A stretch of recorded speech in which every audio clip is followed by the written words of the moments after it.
చెప్పడంతో అందుకు వాళ్ళు తమ దగ్గర ఇప్పుడు డబ్బు పెళ్లి సమయంలో కట్నం వద్దని చెప్పి ఇప్పుడెందుకు అడుగుతున్నారని అతన్ని ప్రశ్నించారు. అయినప్పటికీ అతను వినకుండా ఆర్తి అగర్వాల్ని కట్నం విషయంలో ప్రతిరోజు వేధిస్తూ ఉండడంతో అతనితో విసిగిపోయిన ఆర్తి అగర్వాల్ అతనికి విడాకులు ఇచ్చేసి మళ్లీ సినిమా ప్రయత్నాలు చేయడం మొదలుపెట్టింది.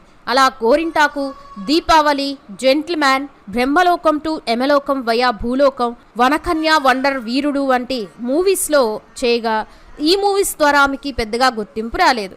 అంతేకాదు బాగా లావ్ అవ్వడంతో ఆ సమయంలో అవకాశాలు రాలేదు.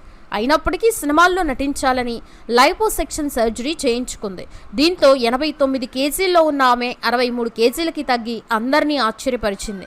అదే సమయంలో ఆమెకి జంక్షన్లో జయమాలిని అనే మూవీలో అవకాశం వచ్చింది. ఈ సినిమా సమయంలోని రణం 2 మూవీలో కూడా అవకాశం వచ్చింది. ఈ మూవీకి డైరెక్టర్ అమ్మ రాజశేఖర్ అయితే ఈ సినిమాకి సైన్ చేసే సమయంలో ఆర్తి అగర్వాల్ అంతా బరువు